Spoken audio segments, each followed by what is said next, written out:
on help.libbyapp.com. So you can go to that on any device connected to the internet, and it has like FAQs, and it will guide you through using through doing anything pretty much on the Libby app. So that's a good resource to have after this workshop. But again, you can always come to the library. So next one, you don't have to necessarily copy that link. The good thing to know is that it's help.libbyapp.com. So we're not going to go through Libby using Libby with a Kindle. So next one. So lending periods, again, are the default for Lunenburg Public Library cardholders is 14 days. So when you, and I'll go through this a little bit in a minute, but when you borrow something, it's automatically going to have, so when you borrow an ebook or an audiobook, let's say, it's automatically going to give you a 14-day loan period.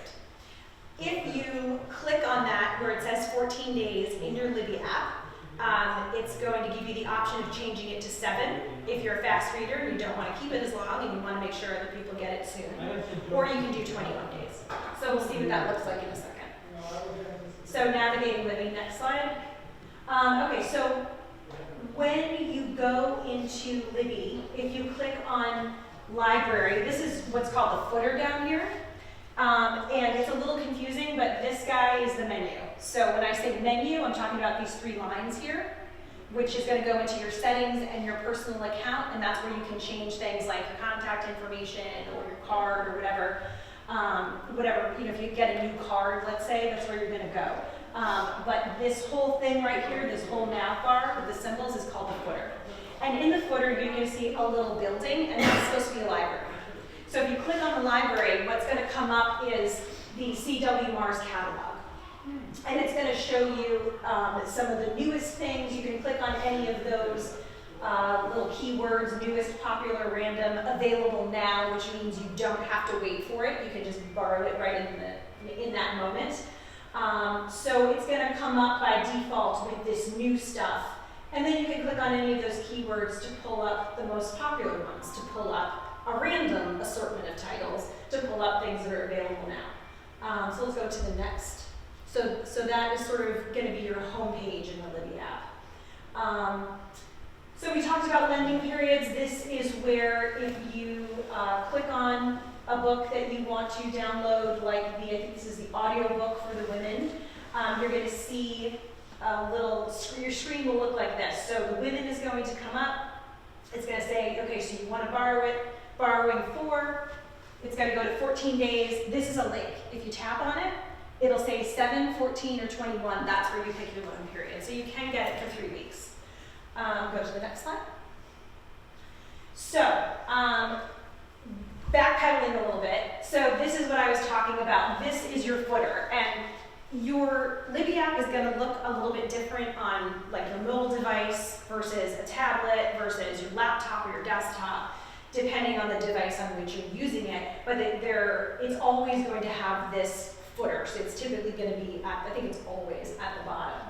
So the first little symbol there is a magnifying glass. So you're going to click on that to search. And you can type in a title, an author, a keyword. I think there might be a couple other options, but those are the standard ones, obviously, to look for whatever. You can also browse, by the way, and we'll talk about that in a little bit. The next one, the little building, is your library. That's going to bring you to the catalog. So you can, that's one good way to browse.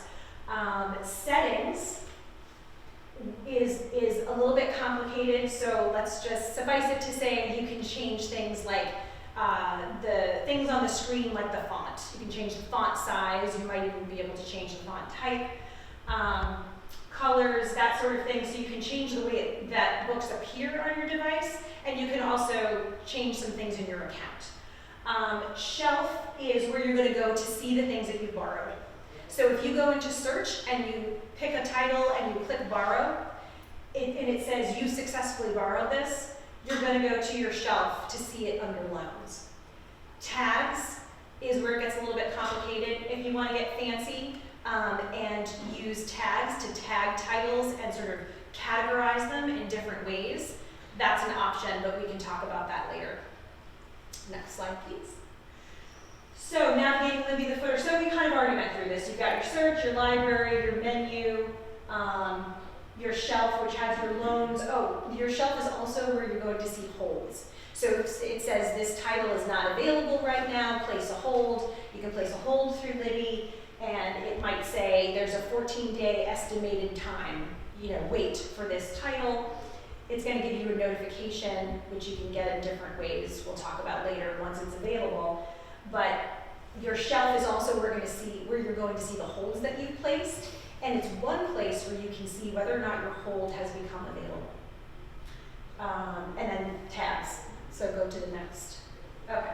So search for titles. So this is also where you can browse, and if you have Libby open right now, you might want to go into the app and just look at this.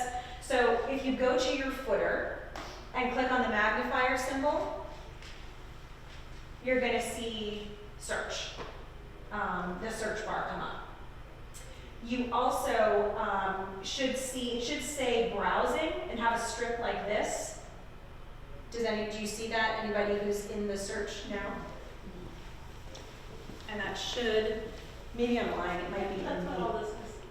Oh, okay. Yeah. I saw that. I just didn't see. Yes, it looks Yeah. different on Okay. different devices. That's a good example of how it shows up differently. So it's more like gray boxes on This is a where mobile you device, put in and they're your stacked.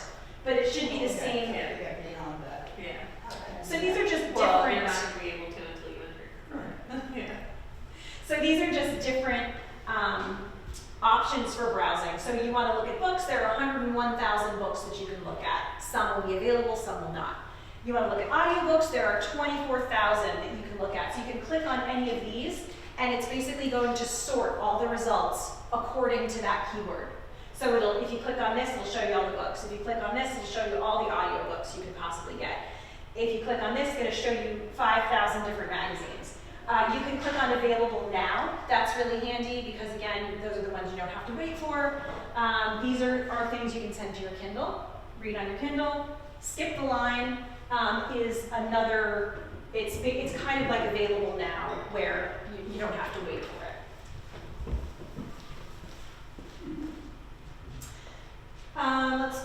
Let's keep going. So these are filters. Keep going. I think we went through all this. We can keep. Okay. So this is an example of search results. So you can see I clicked on the audiobooks browse option, and that sorted everything by audiobooks. And I'm like, oh yes, I would like to get Kristen Hanna's The Women on audiobook. So go to the next slide, and I think it's going to be, oh yes, checking out next. So if I decide I want to get this, I want to borrow it, I can tap on or click on, depending on my device, the cover image, and it will take me to another screen, which looks like this. And then I can click on borrow. Actually, I have this as a hold, that's why it says manage hold. So that's another. So it'll give you all the options that you can do with this particular title. So just tap on any title's cover image once you've pulled it up in the search or in the catalog. If a title is available, you're just going to hit borrow. Next slide. So to check out, tap the borrow button, and then again to change your loan period, you're going to just tap on 14 days, and I'm like, I'd rather have it for 3 weeks. I can select 21 days, and it's going to give it to me instantly. All the loans are going to appear on your shelf, which we should see next. Now keep going. Okay, so here's your shelf. So if you go to the footer and you click on I think it's a stack of books, that's your shelf. And that home screen for the shelf is going to look like this. So you got your loans, your holds, your timeline, which is going to show you like your borrowing history, and when you borrowed what and that sort of thing, and notices, which is typically going to be notices about when something is due or a notification that you have a hold. So you can, you can go to the next one. Okay, so for an audiobook, you can click on the cover image. Actually, sorry, this is not for an audiobook, I lied. For an ebook. If it's available to send to your Kindle, you can select, it's going to give you an option. It's going to say read with, and you're going to tap read with, and it's going to say Kindle or Libby. If you want to read it on the device you're using, you're just going to tap Libby, and it should open the book for you. For your Kindle, you're going to hit Kindle, and that's a whole other can of worms that we're not going to talk about. But if you you want to use a Kindle, I can definitely help you with that one-on-one. You have to have an Amazon account, and you go back and forth between your Amazon account and Libby in order to activate it. Yeah, it's a lot. Next slide. So this is just like if you're reading your book, I just wanted to show you what this looks like, and it's good. I'm glad I did all these slides because I can't go into the Libby app right now with the internet connection. So this is what it should look like. So this is your navigation bar, and basically if you tap on the middle of the screen when a book is open, so this is the screen that you're going to see when you tap on a book. Once you've borrowed it, you tap on the image on your shelf, and the book opens up, and you're reading it on your mobile device, on your tablet, whatever. This navigation bar right here is going to allow you to move back and forth. You can go to the next page, the next chapter, go to the epilogue, whatever, right, to the table of contents. If you tap right here, it's really tiny, but it says table of contents. It'll take you to the table of contents. So you can look through like all the chapters and stuff. That's how the navigation bar works. And if you tap again, like say this is my device, if I tap in the middle of the screen, this will disappear so that I can keep reading. All right, does that make sense? So it'll make more sense once you try it yourselves, which is what I was hoping for, but we'll do it another time. Next slide. So yeah, so like I said, you're just gonna tap on the center of the screen to either pull up that navigation bar or to close it. So you can go backward and forward in the book that way. And it's the same for audiobooks. So next one. This is so funny because I'm like totally saying these things before they even show up. I'm like ahead of myself. So this is what I just said. Oh, actually this is a little different. So if you, this is a good point. So this is actually a page in the Women. It's just like before the table of contents and everything. You know, thanks for buying this book. If I tap on the left side of the page, it's gonna go back. This is if the navigation bar is not up, right? You could still go back and forth just by tapping on the page. If you do this, it's gonna go to the last page. If I go over here and tap on this side of the book, it's gonna go to the next page. Next. So it's fairly intuitive. It's meant to feel like reading a book, right? Like you're turning the page. You're kind of just tapping right on the device and it should move forward. This again is your loans shelf. So now I have the Women. I can tap on read with, and I can choose to read on my Libby or on my Kindle if I'm doing that. I can tap on manage loan and look and see. You know, I can return it early if I want to. There might be other options I don't remember, but that's just what it says. You're going to manage your loan. Next one. Okay. Next, so this is about opening an audiobook. So it's very similar. You just click on the cover image to open. Next one. And then tap on the cover image again, or on read with to read on your current device, or, well, that doesn't make sense. Can you send it? Oh, I guess you can send it. You can listen on your Kindle. Yeah, I've never done that. So it's the same thing. You can choose your Kindle or your Libby or your whatever device that you're already using. And that's the nav bar. That's the view in an audiobook as opposed to a regular ebook. Next. Okay.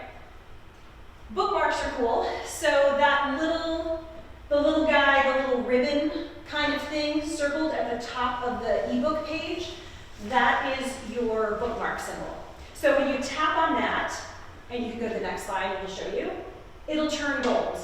And that means that you have placed a bookmark.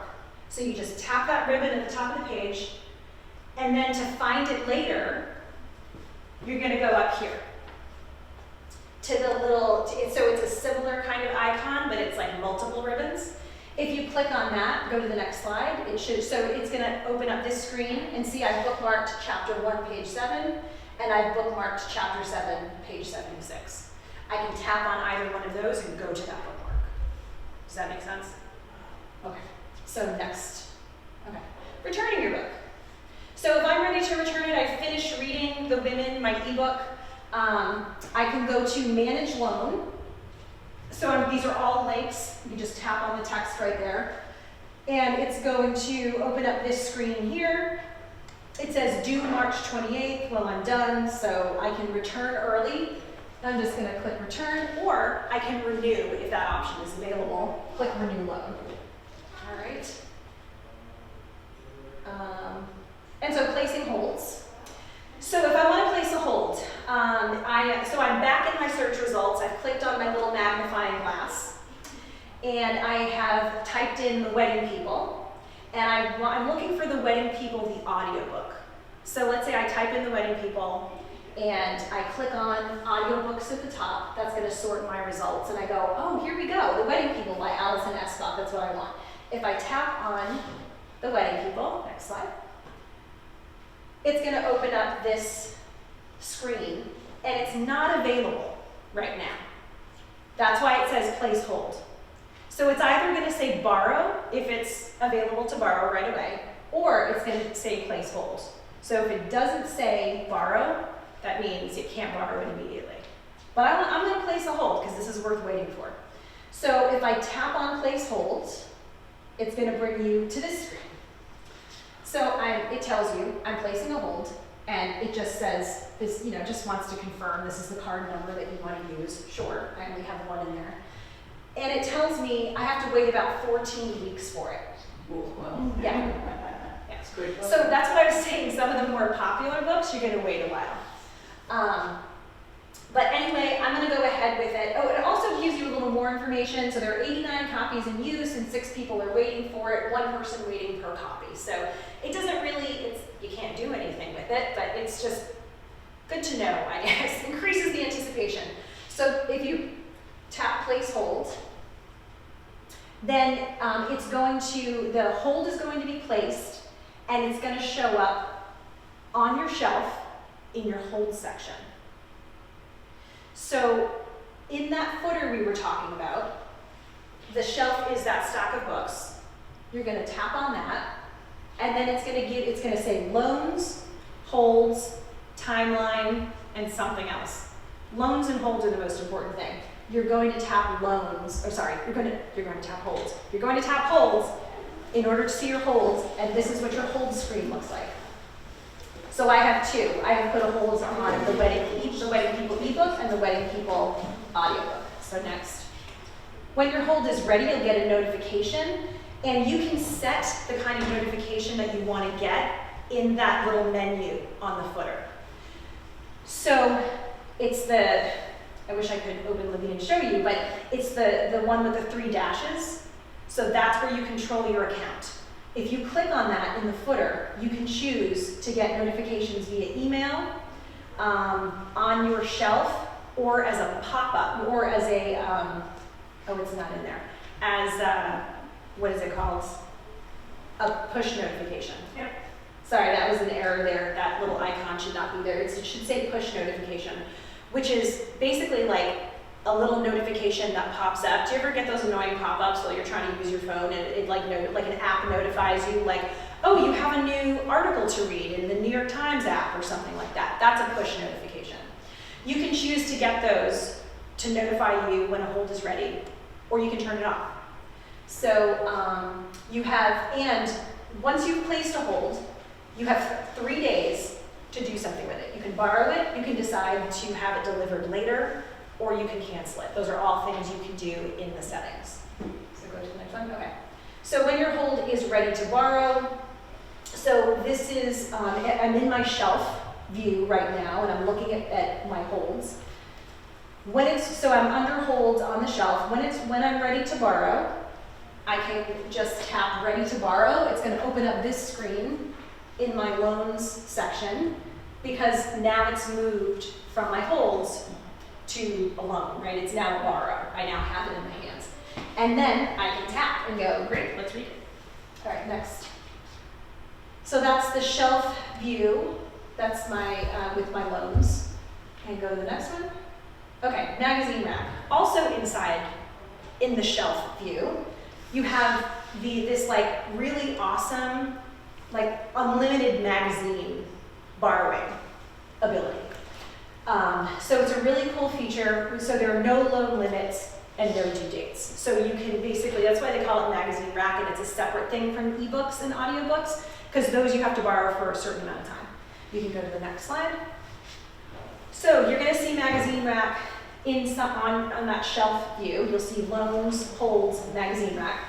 And so subscribing will add the latest issue to the magazine rack on your shelf. When a new issue arrives, you'll receive a notification. So you can choose to say, get the latest issue of People. You can tap on it, open it up, read it, and you can also set up a notification so that when the next issue of People is ready, it tells you, right? So there's our menu. That's what I was talking about. This is where you're going to set your notifications because it controls your individual account. So here's our footer again. Menu's right in the middle. If I tap on it, then it's going to allow me to customize my settings. I can use another library card if I have one from, say, a different, you should only have one in CW Mars, but if you have one, say, in the Clams network, or in the, what are the other networks? Or you have a Boston card. Yes. Which everybody is entitled to get. Yeah, Boston card. Even if you don't live in Boston, you can still get a card. You can get a Boston Public Library e-card. We can talk about that another time if anyone's interested. But if you have other library accounts, this is where you can access them, and you can switch between accounts and switch between libraries. I only use mine, but I know some of my colleagues, if something isn't available in one network, they switch to another one like Clams or Minuteman, and they see if they can find it there. Go to the next, and I have a whole handout for doing that, if that's something you're interested in. So in menu, you can choose your notifications. Like I said before, this is also where you can choose, make adjustments for accessibility. So you can adjust the color to, if you have impaired vision, make it easier to see, change the contrast, the text, or the motion, which I believe is like animation. We don't have to talk about that now. So basically, if you have accessibility issues, you're having trouble reading something, you can make the text bigger or smaller, change the color. And this is also where you can choose whether to default to the device that you're currently using and the Libby app, or you can choose to use your Kindle as a default. So notifications, if I go into that little menu, we tap on this guy on our footer, on those 3 lines, this is where we can choose to have Libby notify you about your loans, holds, and your magazine subscriptions. So you can select email, in-app push notifications, or I think you can get all 3. Next. So this is what it looks like. If I tap on menu and I tap on notifications, it's going to allow me to select. So if my loan, it gives you some different options. So you can choose your notifications for when a loan is coming to an end, when your loan has expired, when you have a hold, when your hold has expired or is expiring. You can notify me. I don't remember what that is. Pretend it's not there. So if you click on, say, tap on loan expiring, it's going to open up this little box here, and you can say, when my loan is coming to an end, I want to get an email, and you just tap and put a check mark in there. Or you say, I want to get an email, I want to get a notice on my Libby shelf, and, oh, that's it. It's just the 2. If you want to ignore, you can also ignore. So that's how you choose those. And you can do that for all these different options. You can change those settings at any time. Tags, I'm not going to go into this too deeply, but you can create tags to basically set up like a favorites list. If you have titles, for example, I have a huge list of books that I would like to read in Libby, so I can create a favorites tag, and every time a title comes up that I don't have time to read at that moment, but I want to add to my list, I can stick that favorites tag on it, and then when I go to my favorites tag list, it's going to pull up a list of all of those books that I've favorited, right, that I really want to read. You can do these, you can do it however you want. You could call it your want to read tag, however you want to organize it. The next one. Next slide. So you can find that by tapping tags, and that's going to be in your it's not in your settings. It's on that footer. It's the very last icon. It looks like a little gift tag or a price tag on that footer menu. So you can just tap tags. You can add tags to individual titles manually. You can also do it automatically with something called smart tags, which I won't get into too much because it goes beyond the basics. But if you want to use a smart tag to automatically tag titles, that's an option too. So this tells you a little, so for example, if you want to use a smart tag to mark everything you've ever borrowed, so you know, like for example, whether or not you've read this particular Dean Koontz book, let's say, because that happens to a lot of us who read all the time, right? It's like, have I already read this? Should I bother to borrow this? You could tag everything that you've borrowed when you're borrowing it or afterward or whatever, so a tag will come up whenever you pull up a title and say, have I read this? If it says borrowed, you go, oh yeah, I did, next, right? Okay, next. So this is the Notify Me Smart Tag. This will give you notifications. You can, for example, get notifications when new issues of a tagged magazine come out. So these are like automatic tags you can set up in Libby.